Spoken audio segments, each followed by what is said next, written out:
Hello everybody, this is Jörg once again from YouTube channel Juggler66, and today I'm gonna reading, what kind of English is that? Jörg, get it together. I'm gonna read chapter 19 of Rulers of Evil. Yesterday I read to you the chart of Lorenzo Ricci's general rate between 1750 and 1775. When he so-called died, and we read in chapter 19 that is titled The Death and Resurrection of Lorenzo Ricci. As I told you already before, he probably faked his death, and Tupper Saussy will now go into that part that I'll be reading to you right now. The author starts, on November 19th, 1775, officials at Castel Sant'Angelo were presented the following deposition, giving under oath and signed by Lorenzo Ricci. By the way, what do you think an oath meant to the General Superior? Huh? An oath to whom? Huh? Okay, the deposition reads as follows, quote, "The Society of Jesus that is dissolved offered no reason or pretext whatsoever for its dissolution." Unquote. This, Ricci's last official statement, is a masterpiece of mental reservation, for indeed the society had not offered a pretext or reason for its dissolution, and indeed Lorenzo Ricci had not furnished a pretext or reason for his incarceration. The Jesuits had been dissolved and Ricci imprisoned for no offered reasons whatsoever. Ergo, their dissolution for all eternity was null and void. Outcome would prove this fact. The Society of Jesus would be officially restored in 1814. Now, I have to comment a little bit on this. In other words, I am convinced, not the author, I, Jörg, am convinced, that the whole quote-unquote agenda to quote-unquote officially ban the Jesuits was just a decoy. Princes, kings and emperors were pushed to ban the Jesuits in the first place, and after Pope Clement XIV quote-unquote banned the Jesuits, the whole world thought they were safe now. What a wonderful scheme, don't you think? Now the society could really start going secular, occupying secular professions without being suspected of actually being a Jesuit. The same reason Jesuit-trained Adam Weishaupt founded the Illuminati, another front organization for the quote-unquote suppressed Jesuits to hide behind. Do you know what the problem with most people is when they read or hear things like that? To do evil, you must be evil yourself. When you are not evil, you cannot understand the motivation for these people, why they do it, what they do, and how they do it. And that is why most people, when confronted with evil things like all the things Jesuits stand for, they talk to you back of quote-unquote conspiracy theory, fables, made-up stories, fiction, rumors, etc. That is only for their own conscience, because they cannot comprehend that these things really happen. They just cannot comprehend it, because in their heart they cannot identify with evil. So they oppress it, close their ears, close their eyes, and by their ignorance tell themselves, it's not happening. You know the funny picture of the three apes? The one closing his mouth, the other one closing his ears, and the third one closing his eyes? That's how most people react when they are confronted with evil so bad. They cannot grasp it because they don't have this evil mind to even try to understand this. So when they cannot comprehend it, because in their heart they cannot identify with evil, they oppress it, they close their ears and eyes, and by ignorance tell themselves it's not happening. Because if it were true, they would lose all hope in life. Now, here is where Jesus comes in. Because we Bible-believing Christians, we know we have Jesus, the way, the truth, and the life on our side. We open our ears and eyes to the evil of the world and recognize this for what it really is. The kingdom of Satan on earth, exposed. And that is what we do. We expose the kingdom of Satan for what it is, the world for what it really is. Because we already are told in the Bible not to have fellowship with evil, but rather to expose it. And that's what we do. Closing our eyes and doing ignorantly as if it all doesn't happen does only further the agenda of the devil and does not help us in any way. It only makes us fearful, and that's what they want. They want to induce fear into us. And just comes into my mind a few days ago, Greg Anthony on First Amendment Radio aired 2 hours of an interview with Tupper Saussy, the author of this book. He did in 2006 after years of these files had been lost. An attentive listener who saved them on his PC sent them to him and he could publish them again. And it would really be nice if you go there and listen to Greg Anthony's investigative journal on First Amendment Radio, or the YouTube channel of First Amendment Radio. You can go also and listen to the broadcast on the 5th and 6th, I think. It was the 5th and the 6th of November. Very fittingly, yeah, the 5th of November, the gunpowder plot, and he finds this and can bring the lost interview of Tupper Saussy back to reality. And there you will see what Tupper Saussy had to say about this, and he says about the same thing that I'm saying here, about the fear that is introduced into people because they just cannot get it. But we have to go back to the book here, and the point is that the outcome proves that fact, that the Society of Jesus would be officially restored in 1814. Now, many people say that that is a sign that from that moment on the Jesuits were absolutely controlling the papacy, the white papacy. But I tell you that when you really dig into it and when you have really understood what I have read all this time in Rulers of Evil, then you know that the Society of Jesus had a very, very strong grip on the papacy already from before 1814. And that this whole dissolution, this whole banishment of the Jesuits was just a show. Okay, the Pope died because of that show, but he had to play his role.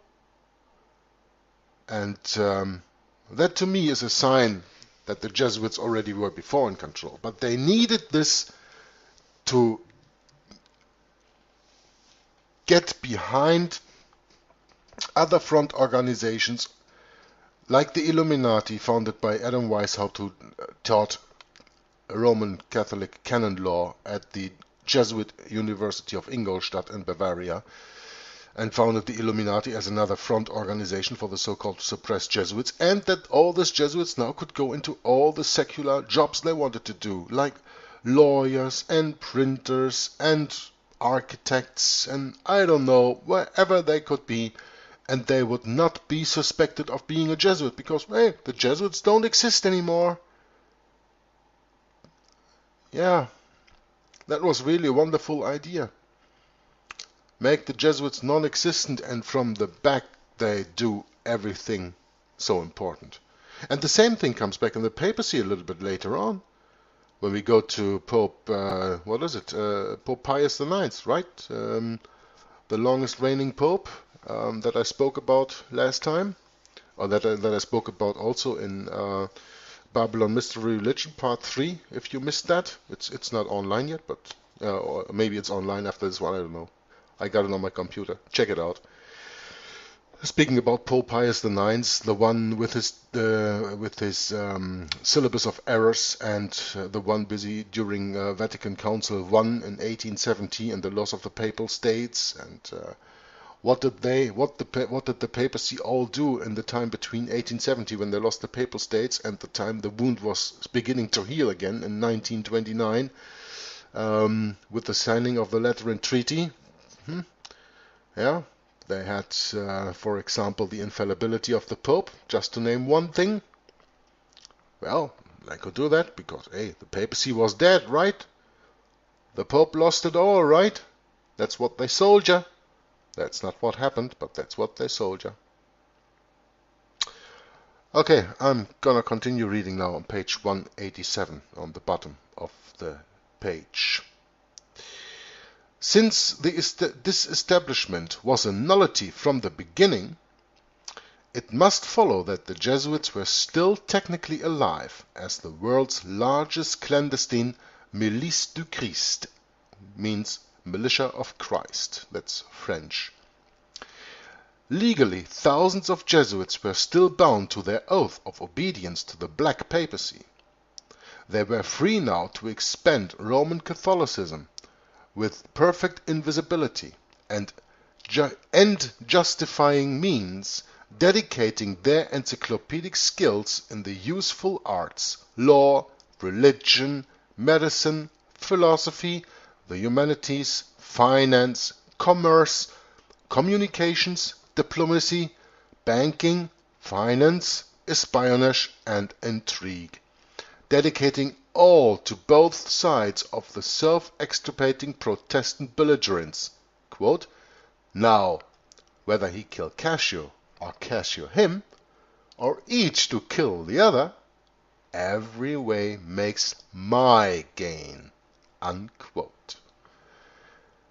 If the Society of Jesus could conquer, though believe dead, could not its superior general do the same?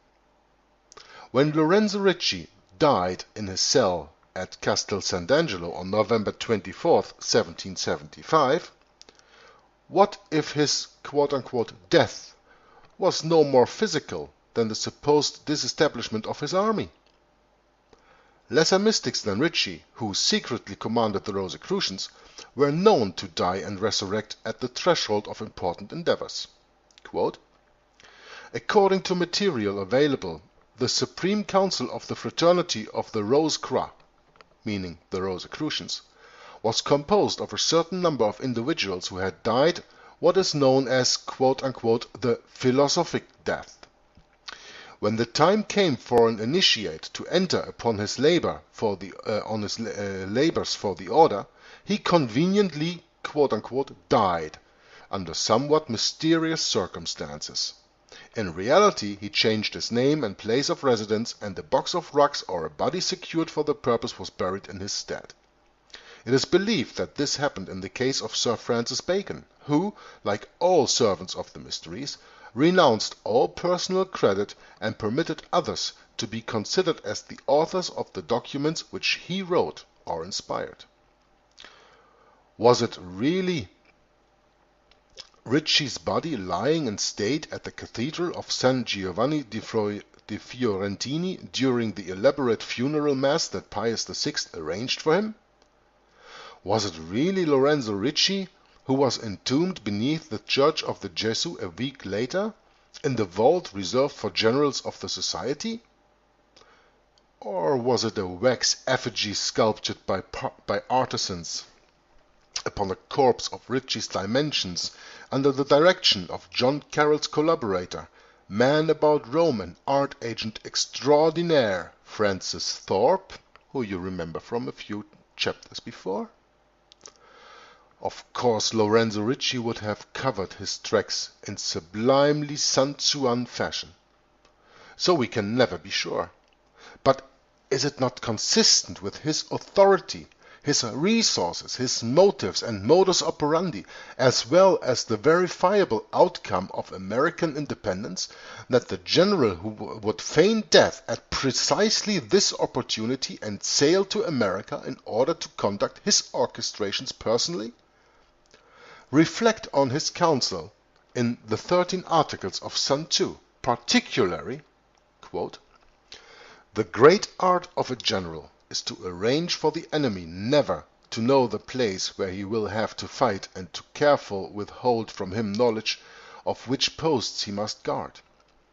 If he manages that, and can also hide the slightest of his movements, then he is not only a clever general, he is an extraordinary man, a prodigy. Without being seen, he sees. He hears without being heard. Go to places where the enemy would never suspect that you intended to go. Do not think of gathering the fruits of your victory until his entire defeat has put you in a position where you can yourself reconnoiter, means scout, surely, tranquilly and with leisure. If the general did, unquote, if the general did sail to America rather than lie in state, he would arrive not as a conquering hero, but as a gentle, harmless, nameless, scholarly old man who spent most of his time reading. And during the course of his stay, inevitably, someone would observe his subtle power over great patriots and write about it. Just such a person was observed and written about. During the fall of 1775, Congress authorized a committee made up of Benjamin Franklin, Thomas Lynch, Benjamin Harrison, and George Washington to consider and recommend a design for the first united colonial flag. The so-called quote-unquote Flag Committee traveled to Cambridge in Massachusetts. There, according to the only known account of its proceedings given in Robert Allen Campbell's book Our Flag, published in Chicago in 1890, the committee mysteriously shared its authority with a total stranger. This stranger was an elderly European transient, known only as quote-unquote the Professor. Remember, I told you in earlier chapters of the Professor already. He had arrived from parts unknown at summer's end. The prisoner of Castle St. Angelo had not been publicly seen in 2 years. Ample time to manage Brashi's election to the papacy, relax, pack important things, die the philosopher's death, and take a 3-month voyage to Boston Harbor. Since his arrival, the professor had occupied a guest room in a private Cambridge home, whose hostess, quote, "one of his earnest and intelligent disciples," unquote, would remember him in her diary, as cited in Campbell's book, as, quote, "a quiet and very interesting member of the family," unquote. What the hostess records about the professor matches remarkably what is known about the character of Lorenzo Ricci. For example, the professor is perceived to be, quote, "more than 70 years of age," unquote. Lorenzo Ricci was 72. The professor spoke many languages fluently, displayed an encyclopedic knowledge of history, and was, quote, "seemingly at home seemingly at home upon any and every topic coming up in conversation," unquote. We might expect the very same of Lorenzo Ricci, a distinguished professor of literature, philosophy, and theology at the Roman College, and a well-established confidant of Europe's leading intellectuals, philosophes, and mystics. The professor kept, quote, "locked away in a large, old-fashioned, cubically shaped, iron-bound, heavy oaken chest a number of very rare old books and ancient manuscripts," unquote, which he spent much of his time, quote, "deciphering, translating, or rewriting," unquote. We might expect as much of Lorenzo Ricci, the voracious scholar and publisher of Oriental masterworks. On the morning of December 13, 1775, the committeemen arrived in Cambridge for a midday feast. The professor greeted them, as we might expect Lorenzo Ricci would, quote, "with an ease, grace, and dignity evidencing his superior ability, experience and attainments, and, with a courtly bow that left no room to doubt that he had habitually associated with those in acknowledged authority." Unquote. When Benjamin Franklin was presented to him, the hostess watched the patriarchal doctor lock hands with the patriarchal professor, quote, "and as fingers closed upon fingers, their eyes also met, and there was an instantaneous, a very apparent, and a mutual gratified recognition." Unquote. What had the woman witnessed? The ultimate summit? Unknown superior revealing himself to America's grandest Freemason? Remember who is on the top of Freemasonry. The table talk soon focused on subjects that had occupied Lorenzo Ricci's attention since the beginning of his generalate. The hostess witnessed them discussing, quote, "the relation of the colonies to each other and to the mother country." Unquote. She saw them discuss, quote, "the related question of one's duty to the colony as related to his allegiance to Great Britain." Unquote.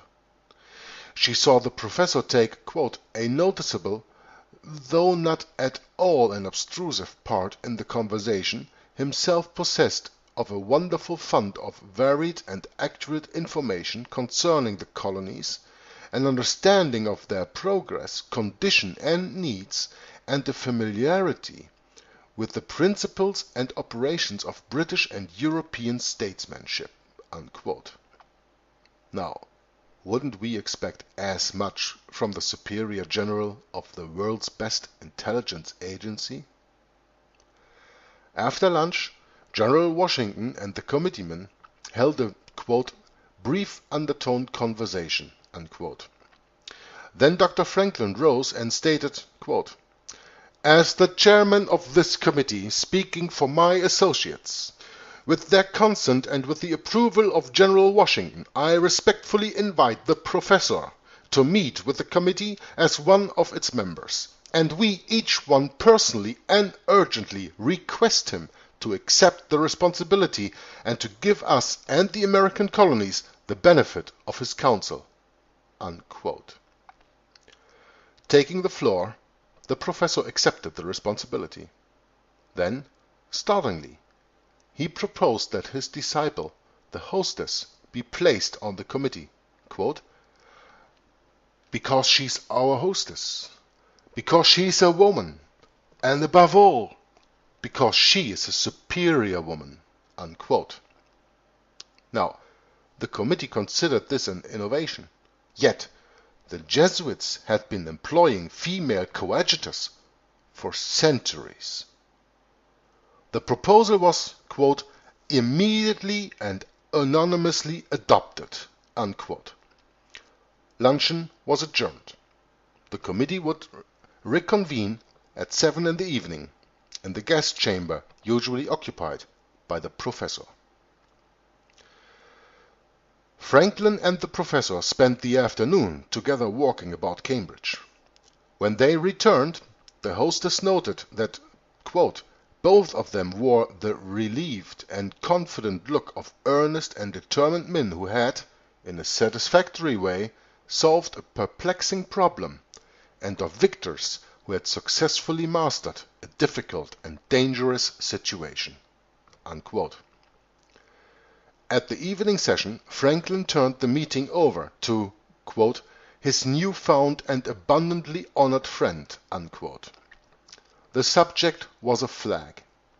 Addressing the committee as, quote, "Comrade Americans," unquote, the professor explained that, since the colonies were still dependent upon Great Britain, quote, "we are not expected to design or recommend a flag which will represent a new government or an independent nation," unquote, but instead one that, quote, "that will testify our present loyalty as English subjects," unquote, a flag that was, quote unquote, "already in use," a flag that had been recognized by the British government for, quote unquote, half a century, a flag having a field of alternate horizontal red and white stripes with the Grand Union flag of Great Britain in the upper left corner.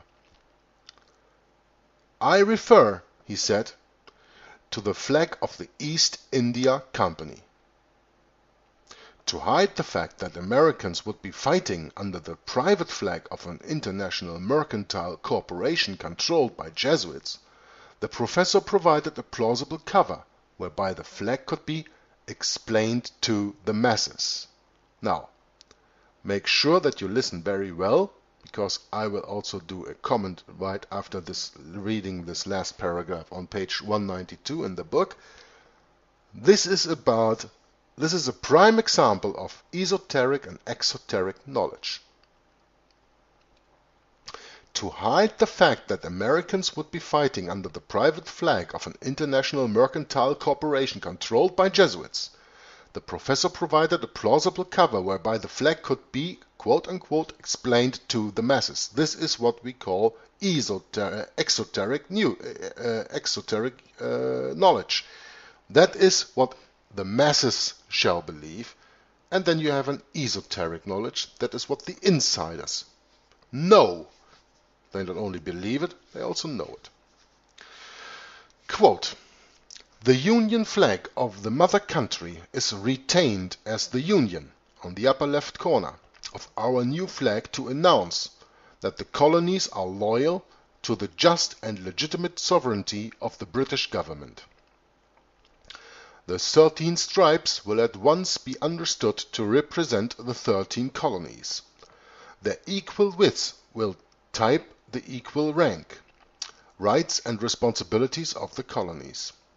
The union of the stripes in the field of our flag will announce the unity of interests and the cooperative union of efforts which the colonies recognize and put forth in their common cause. The white stripes will signify that we consider our demands just and reasonable, and that we will seek to secure our rights through peaceable, intelligent, and statesmanlike means, if they prove at all possible. And the red stripes at the top and bottom of our flag will declare that first and last, and always, we have the determination, the enthusiasm, and the power to use force whenever we deem force necessary. The alternation of the red and white stripes will suggest that our reasons for all demands will be intelligent and forcible, and that our force in securing our rights will be just and reasonable." Now, I have to make a little comment on this. What he doesn't tell you here is that the "we" referred to in the text, when he reads, for example, "We have the determination, enthusiasm, and the power to use force whenever we deem force necessary." What he doesn't tell you is that the "we" referred to in the text means, and that is the esoteric knowledge, refers to the Roman Catholic Church and the Jesuit order. This is esoteric knowledge. Do you remember the sentence above I read, at the bottom of page 191? I'm going to read it again. "Franklin and the professor spent the afternoon together walking about Cambridge. When they returned, the hostess noted that, quote, both of them wore the relieved and confident look of earnest and determined men who had, in a satisfactory way, solved a perplexing problem, and of victors who had successfully mastered a difficult and dangerous situation." Unquote. That's on the bottom of the page before, And then they come to this flag committee, and he tells us about the so-called exoteric knowledge, the meaning, the plausible, that can be explained to the masses. To me, it is very clear that Franklin knew who the professor was, and that he knew of the Vatican Jesuit scheme to found the quote-unquote United States of America, and that he was informed of the esoteric knowledge as well as the exoteric knowledge, as well as of the flag, as of the new nation to be found. The author continues, The professor reminded the committee that the masses of the people and a large majority of the leaders of public opinion desire a removal of grievances and a rectification of wrongs through a fuller recognition of their rights as British subjects, and few of them desire, a very few of them expect, at this time, any complete severance of their present political and dependent relations with the British government. That severance would occur, quote, before the sun in its next summer strength, unquote, indicating that the professor foreknew, as Lorenzo Ricci would have foreknown, a July declaration of independence. At that time, the East India Company flag would be, quote unquote, easily modified by replacing the Union Jack with stars against a blue background, quote, to make it announce and represent the new and independent nation, unquote. Washington and Franklin lavished the professor's idea with, quote, especial approval and unstinted praise, unquote. The committee formally and unanimously adopted the East India Company's banner, known as, quote unquote, the 13 Stripes, as the, quote, general flag and recognized standard of the colonial army and navy, unquote. Just before midnight, they adjourned. On January 2nd, 1776, at a formal ceremony attended by the Flag Committee, George Washington personally hoisted the East India Company flag, quote, upon a towering and specially raised pine tree liberty pole, unquote, unfurling it to the breeze and displaying it for the first time, quote, to his army, the citizens of the vicinity, and the British forces in Boston, unquote. The British officers at Charlestown Heights perceived the event, quote, to mean that General Washington had thus announced his surrender to them. At once they saluted, quote unquote, the 13 Stripes, with 13 happy cheers. They immediately followed his spontaneous outburst of British enthusiasm with the grander and more dignified official salute of 13 guns, the 13-gun salute being the highest compliment in gunpowder, the military, quote unquote, Godspeed you, unquote. By so colorfully equivocating both his enemies, the professor had made himself god of confusion. The redcoats were toasting the good health of the rebels, who in turn were fighting for the East India Company. One of the few places in the world where such ludicrous phenomena are considered standard and routine is in the pages of Lorenzo Ricci's 13 articles. Quote, the general decides everything. He knows how to shape at will not only the army he is commanding, but also that of his enemies, unquote.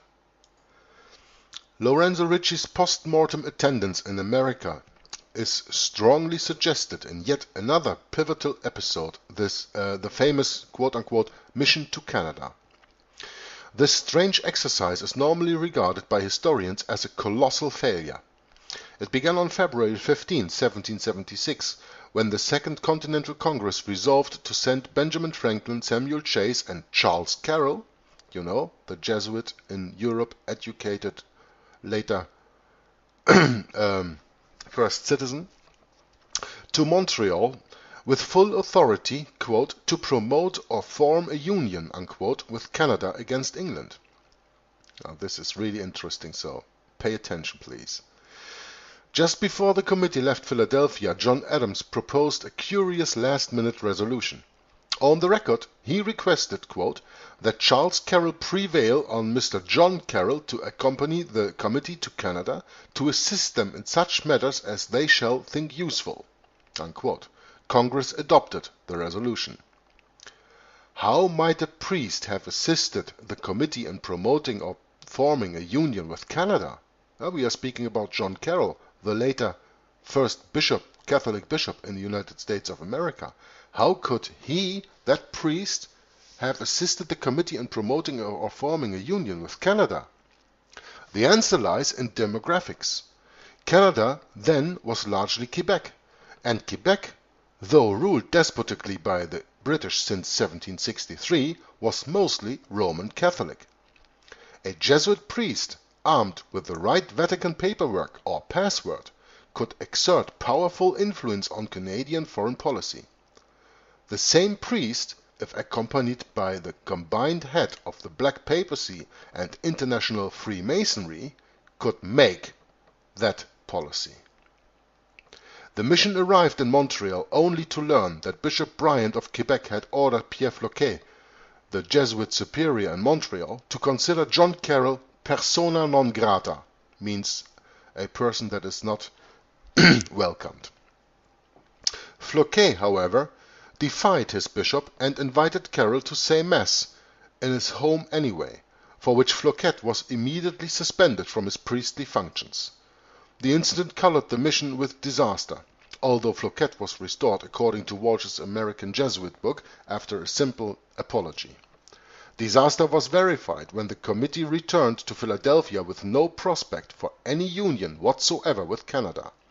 Congress lamented that America's first diplomatic legation had failed, but,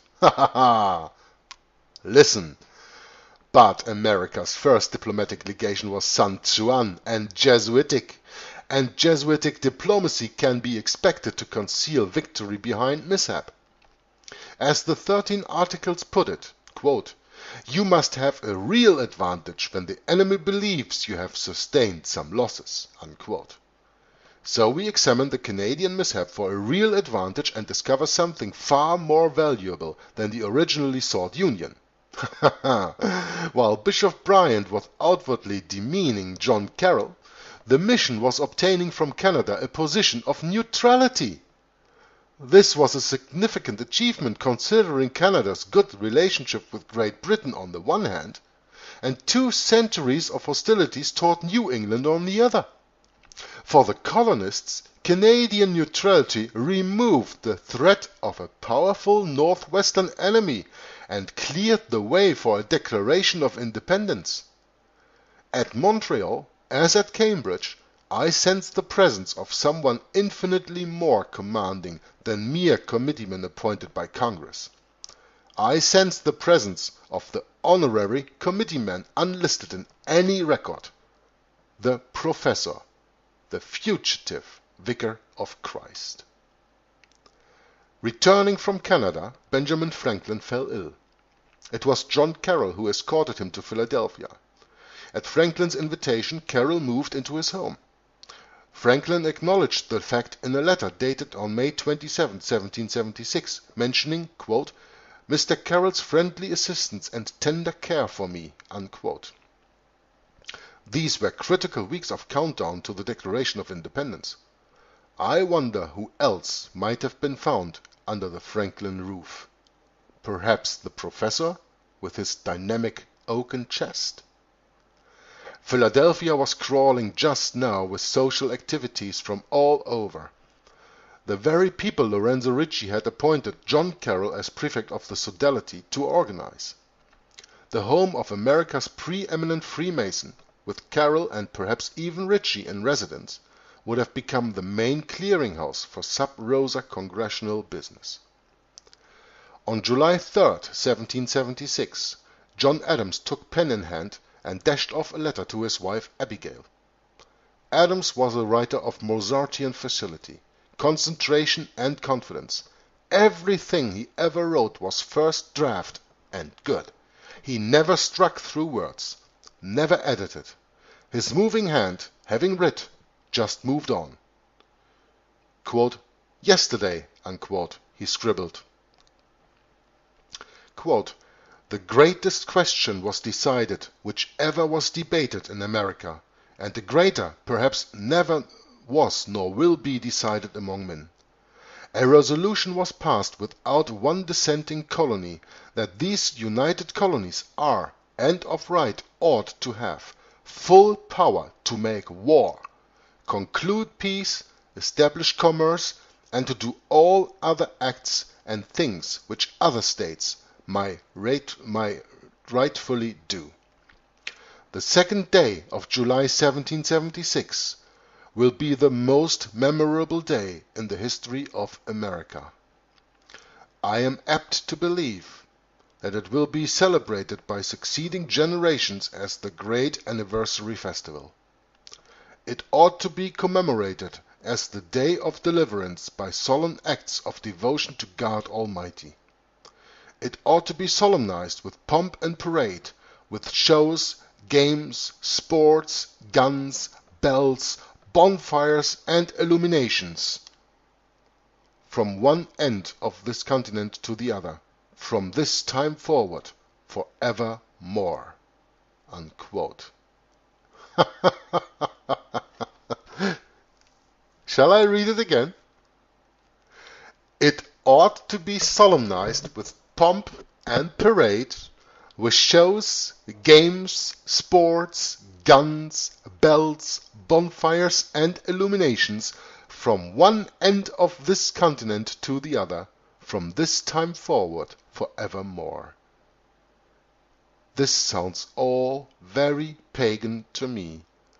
And today you don't have that on the 2nd of July, you have that on the 4th of July, but the idea is the same that John Adams wrote about on his letter. Continue reading.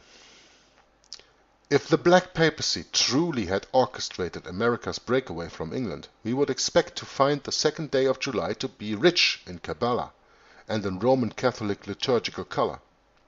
The liturgical calendar is a process authorized nowhere in the Bible through which faithful Catholics may plead with Almighty God for favors through the merits of ascended saints on special feast days. Supposedly, the prayerful performance of an act on a date the Church has consecrated to a saint endows the act with the mystic of the saint as well as the saint's intercessory prayer to God for success. Maryland history, for example, is grounded in the liturgical calendar. We recall how the original settlers of Maryland, many of whom were Roman Catholics, set sail from England under the spiritual direction of Jesuit Father Andrew White on November 22nd, 1633. November 22nd is the feast day of Saint Cecilia, a 3rd century Roman martyr and traditional patroness of musicians. By the way, it's also the day that John F. Kennedy got shot, right? And 22nd of November, 22 and 11 gives 33. Okay, I continue reading the book. I think Tupper Saussy has more than enough Kabbalah for all of us than I have with my little brain here. November 22nd is the feast day of Saint Cecilia, a 3rd century Roman martyr and traditional patroness of musicians. Did Cecilia's spirit bless the voyage with musicality to cheer up another otherwise oppressive boredom? The voyagers reached landfall the following year on March 25th, Annunciation Day, feast of the angel Gabriel's announcement to the Virgin Mary that she is pregnant with the Son of God. Annunciation Day contains the joyful mystery of an angel's announcing the planting of the divine seed within a virgin matrix. Did the settlers imagine themselves planting the seed of a new social order in a strange wilderness, the whole enterprise blessed by God through the merits of the Virgin Mary's unique relationship to Him? Then, exactly 1 year later, on Annunciation Day of 1634, Father White consecrated the colony of Maryland to the Virgin Mary. The 2nd day of July in the year 1776 was Visitation Day, commemorating the event recorded in the 1st chapter of Luke, wherein the Virgin, pregnant with the Messiah, visits her cousin Elizabeth, who is pregnant with John the Baptist. Little note, nowadays Visitation Day is celebrated on May 31st, but in the year 1776 it was celebrated on July 2nd. As it had been celebrated according to the New Catholic Encyclopedia's article entitled quote-unquote Visitation of Mary, every year since the Council of Basel in 1441. End of the note from the author. No day in the liturgical calendar is more suited to Bellarminian liberation theology than Visitation Day. Sainte Marguerite Marie Alacoque whose visions inspired the Jesuit social action cult of Sacred Heart, which I was talking about, you remember in the Generalate chart, other video, was a member of the Visitandines, an order of nuns devoted to the Visitation. Visitation Day scriptural basis is the Virgin Mary's ecstatic sermon to Elizabeth at Luke 1:46 through 53. This famous ejaculation, known as the Magnificat, the opening word in the Latin Vulgate's rendering of the passage meaning "it magnifies," literally defines the social action called for by Sacred Heart in Philadelphia on the 2nd day of July, 1776. Quote, "My soul doth magnify the Lord, and my spirit hath rejoiced in God my Saviour. For he hath regarded the low estate of his handmaiden. For, behold, from henceforth all generations shall call me blessed. For he that is mighty hath done to me great things, and holy is his name. And his mercy is on them that fear him from generation to generation. He hath shewed strength with his arm. He hath scattered the proud in the imagination of their hearts. He hath put down the mighty from their seats, and exalted them of low degree. He hath filled the hungry with good things, and the rich he hath sent away empty." Unquote. Scattered the proud, put down the mighty, exalted them of low degree, and filled the hungry, emptied the rich. This is the rhetoric of Christian redemption, yes, but in the context of Lorenzo Ricci's agenda, it's the rhetoric of rebellion to tyranny, the very point of the Declaration of Independence, and it's spoken by the Virgin Mary, patroness of the Society of Jesus, patroness of Maryland, indeed, patroness of the Roman Catholic conquest, on the day particular to her. Let me just insert Virgin Mary and blah blah blah blah blah. Don't forget, that is the Queen of Heaven. That is Semiramis, Cybele, Diana, Astarte, whatever you want to call her. She is a pagan goddess. And of course all the Kabbalah has nothing to do with Bible. Please understand that. But I think the author should have a little bit put more the emphasis when writing about the Virgin Mary, quote-unquote Virgin Mary, because she wasn't a virgin when she died. And for that, go to chapter 3 of Babylon Mystery Religion, the reading I do there, to understand that, and read the Bible for yourselves, because she begot children with Joseph after Jesus was born.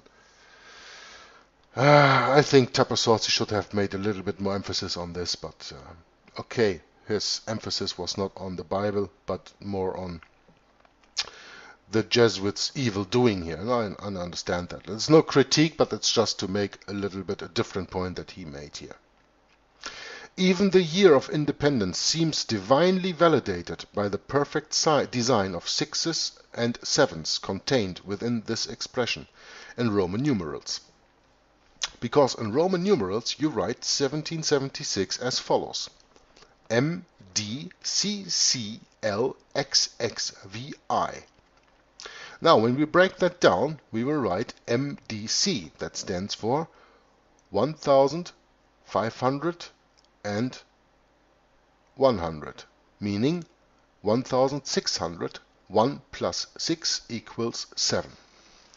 CLX stands for 100, 50, and 10. 160, 1 plus 6 equals 7. And XVI stands for 10, 5, and 1, 16, 1 plus 6 equals 7. Particularly fascinating is the way the Latin equivalent of 1776 is structured upon 666 and 777. Swiss theologian E. W. Ballinger, in his scholarly guide to biblical arithmography,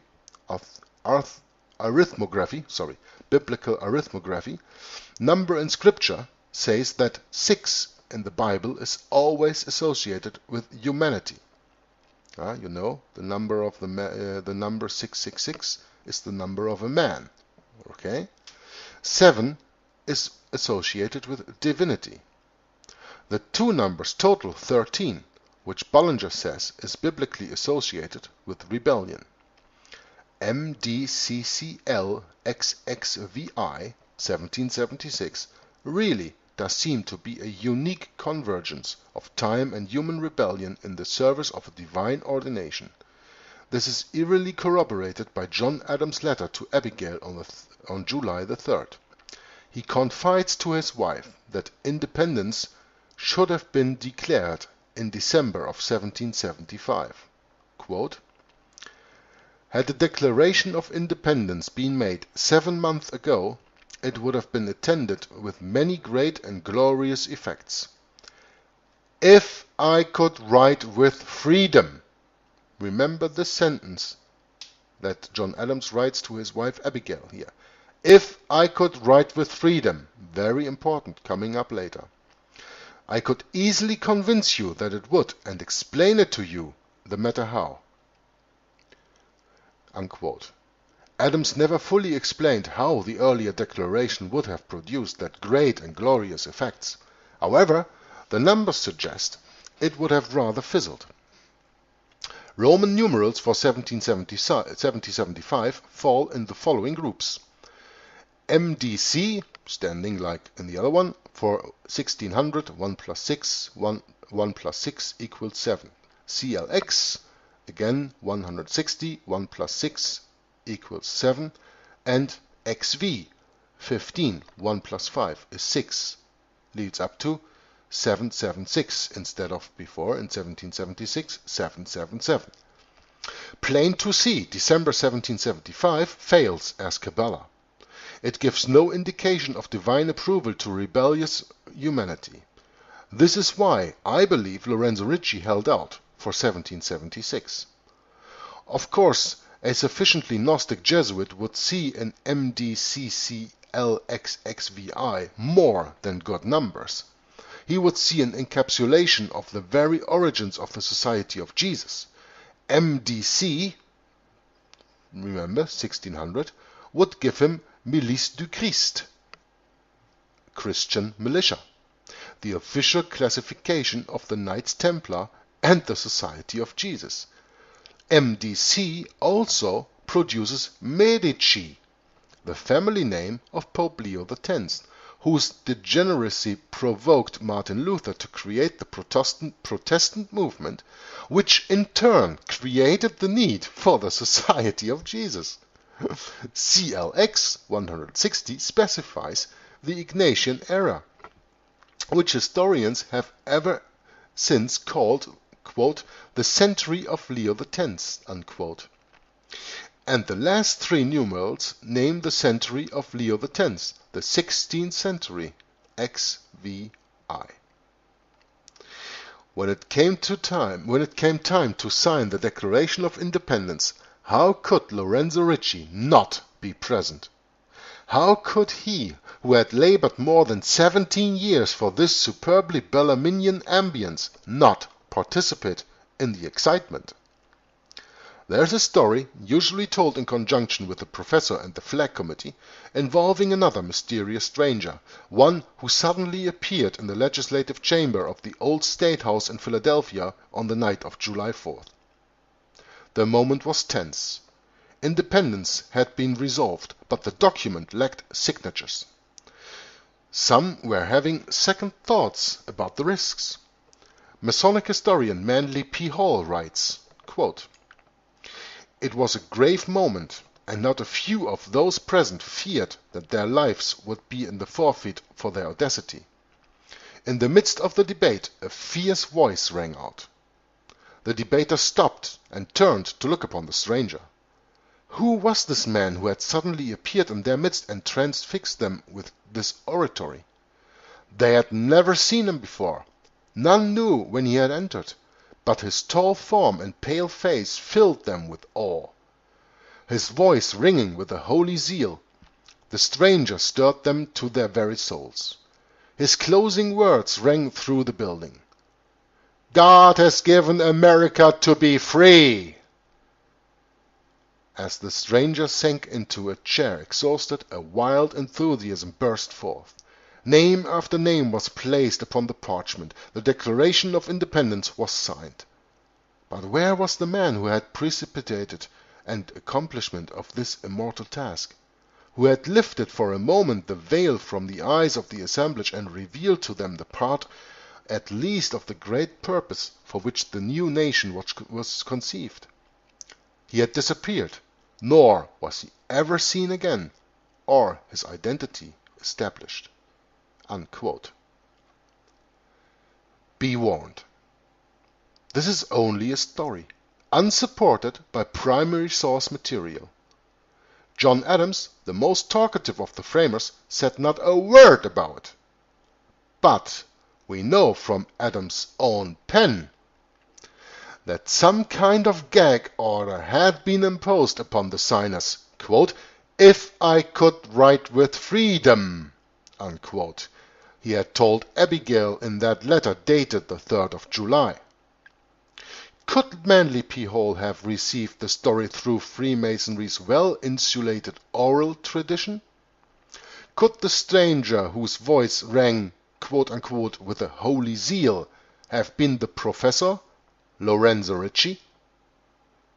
Could the quote-unquote wild enthusiasm with which the legislator signed the Declaration have resulted not from Ricci's inspiring pep talk, but upon his disclosure of documents taken from the oaken chest, documents easy for the Vicar of Christ in his capacity as Freemasonry's unknown superior to obtain, guaranteeing that the international monetary network would indemnify the signers for their action?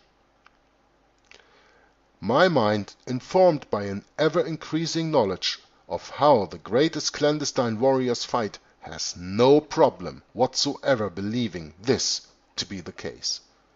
It is exquisitely consistent with the formation of a Febronian union of 13 Protestant colonies, ordained to be ruled from a federal city named Rome, a city situated within the See of Baltimore, under the protection of the patroness of the Society of Jesus. One of the more intriguing clues that the United States of America was established under regimini militantis ecclesiae, the church militant, is the new republic's Great Seal.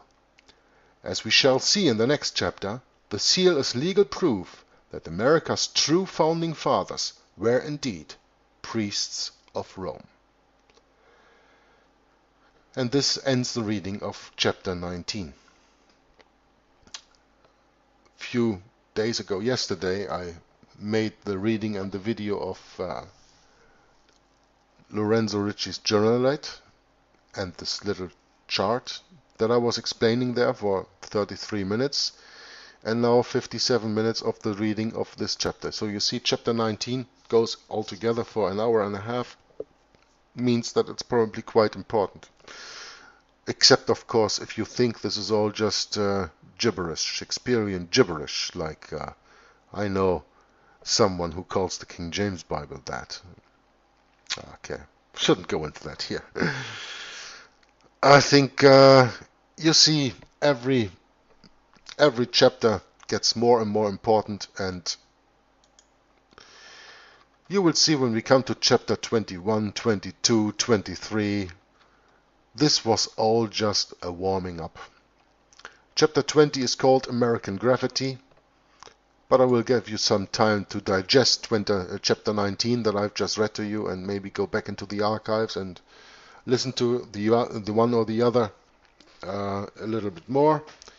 And finally, I want to remind you to go to First Amendment Radio and listen to Greg Szymanski's, or Greg Anthony, is he called now, Greg Anthony's investigative journal, 4th and 5th of November, or 5th and 6th. I put the link in the description box also of this video, so click on that and you can look to the videos and you can listen to a real, authentic interview that Greg Anthony did in 2006 with Tupper Saussy while he was still alive.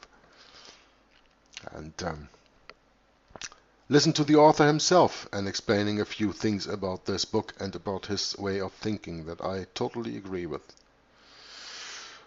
Okay, I hope you enjoyed it. I did very much anyway, and I'm looking forward to the next chapter, chapter 20, American Graffiti of Rulers of Evil.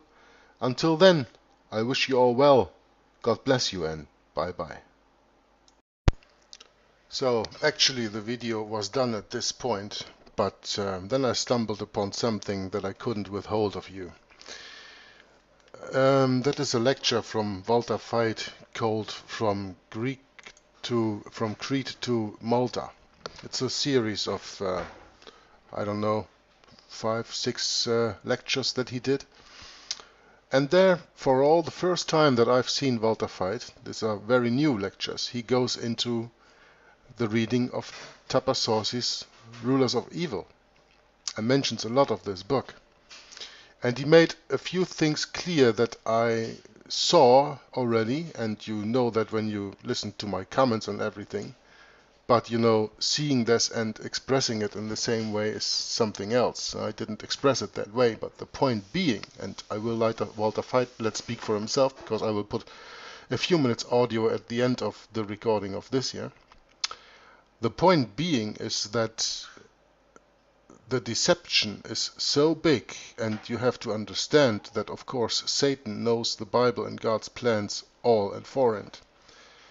And when the reformers all identified the first beast of Revelation 13 as being the papacy, without any doubt, they also could have probably, when they knew the prophecy of the 1260 years, foresee that America would be the second beast. Maybe not at their time, maybe not all the studies in that, but they knew that the Protestants who were following all the Protestant reformers, all the reformers at that time, could get to that clue. So the whole scheme was from the beginning, and that is the important role that Lorenzo Ricci played in this succession of black popes. The scheme was from the beginning to make sure that when they found the United States of America, the second beast of Revelation 13, they make sure that the Jesuits could never be expelled from that country as they got expelled from all the other countries. And therefore, first and for all, it was important to just make the Jesuit order disappear. When they are not there anymore, they are not a threat, right? So what happened in 1773 when the Pope banished the Jesuit order, so-called worldwide, so-called forever? The Jesuits disappeared. They were no threat anymore. And a few years later, 1798, General Berthier went to the Vatican, took the Pope captive, and then the Pope was no threat anymore because he was taken off his civil power. So now the Jesuits were gone, and the papacy was gone, and the people had nothing to fear anymore. And then came, first of all, the teaching of futurism. And by that, putting all the Protestants during the next few centuries in total sleep, they do not know today anymore who their enemy is. I think you will enjoy this. I think it's a 5 or 6 minute little audio from Walter Veit now at the end, explaining it maybe a little bit better in a little bit better words than I can do. But here you really have to see the deception. Not only we know the Bible, we are blessed that we know it because of the reformers. They gave it to us, and the committee of King James in between 1604 and 1611 translated the Word of God, and it is kept for us still today. We are very, very grateful for that on the one hand, but on the other hand you also have to understand that Satan, and so by that his minions, also know the Bible and know how to react. And the last thing that I wanted to put in there, it was a thought that already crossed my mind a long time, that was that this Sun Tzu that we were speaking about and the art of war, you don't have to forget that that book was written by a Jesuit. Very convenient and popping up at the time of Lorenzo Ricci's Generate. Very important. My thought was all the time already that that was a book written by the Jesuits. and by that, of course, explaining their theory of the war. And Walter Veith goes into that also in his lecture From Crete to Malta. He believes also that Sun Tzu is more a fictitious person, and especially that Chinese king that it was all about. But anyway, I'm gonna leave you now with the thoughts that I've just expressed to myself, and think about that when you next read the Bible, and certainly when you read Revelation 13, and when you're still in disagreement with me that the second beast of the Revelation 13 is the United States of America. I think then you haven't even understood one word that was read in all the chapters of the book of Rulers of Evil that I've read to you, and especially you don't have any understanding of the Bible. But anyway, I'm finishing off here, and I leave the floor for Walter Veith to close up in a few minutes, and he gives you his point of view of these events. It was a very long episode of Rulers of Evil, but make sure that you will not miss chapter 20, because when I read that yesterday, I almost fell from my chair, and I was bumping on the table, and I thought all the time the things that Tupper Saussy said in his interview. Are you kidding me? Is that true? Are you kidding me now? Yeah, it's so blunt in our face. It gets very, very interesting the next chapters, I can assure you. But okay, here's to Walter Veith, and hope to see you next time. Until then, God bless you, and bye-bye. Did you know that this book is compulsory reading for the military in this country? Now, with this knowledge in our minds, and we're thinking about the year 1798, the period leading up to it, and the period following. Now, does the devil know the Bible, yes or no? Yes. Okay. If Wesley could figure out that the first beast of Revelation 13 was the papacy, if Martin Luther could figure that out, if Melanchthon could figure that out, if Cranmer could figure that out, if Ridley could figure that out, then surely the devil had it figured out long before them, right? And if Wesley could figure out that the second beast of Revelation chapter 13 was about to appear because it was the end of the 1,260-day period, then surely the devil knows that too. Because he knows God's plan, and his plan is to subvert. So if he knows this is going to happen, is he going to try to be in the field first? Yes or no? Because he wins, who is there? First. Now the Bible tells us that the second beast will deceive the whole world by making fire come down from heaven, deceiving all the people. And this fire cannot be literal fire, because literal fire is anything but deception. It just kills people. Deception must be something else. So this is a form of religion that will emanate eventually out of this chaos, which will enable the first beast to make the second beast do its bidding. So in other words, it must be able to pull the strings in order to do that.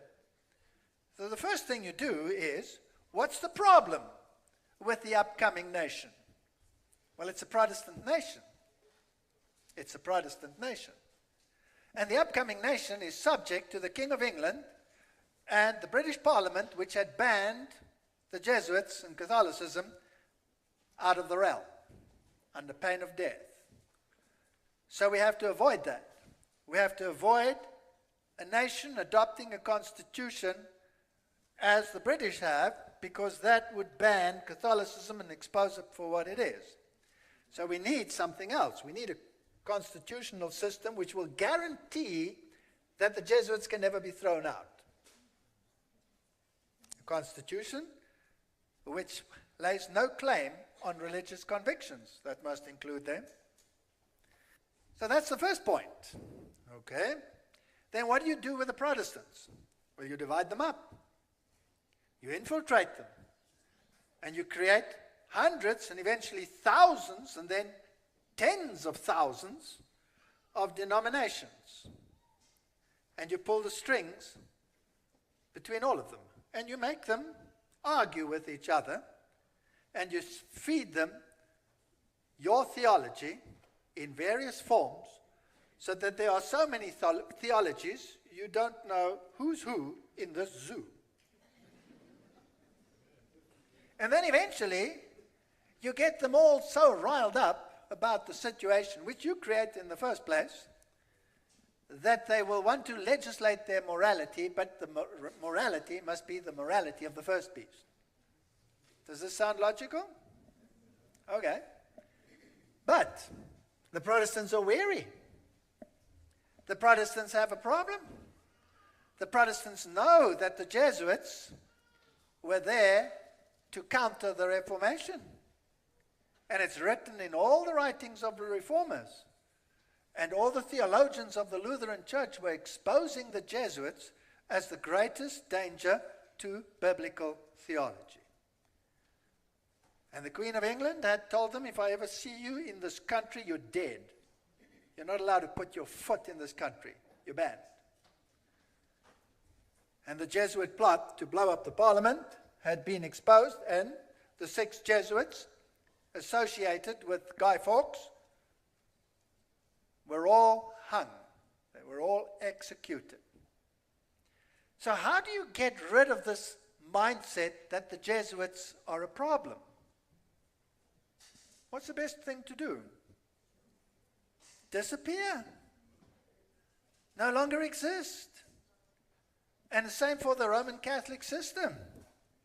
If it doesn't exist as a political entity that can command one king to do this and another king to do that at his bidding, well, then get rid of it. Get rid of his political power. The Bible says, and one of his heads seemed to have a mortal wound. It doesn't say one of its heads had a mortal wound. It says one of the heads seemed to have a mortal wound. And we know what the date is, 1798, when Napoleon's general marches in and arrests the Pope and takes him away in exile. An aging Pope was already sick, by the way. And the political power of the papacy ends. But that's no use if the Protestants know that the real power behind the throne is the Jesuit general. So you have to get rid of him too.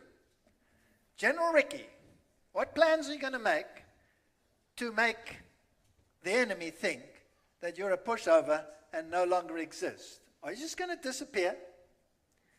The Society of Jesus could conquer, though believed dead.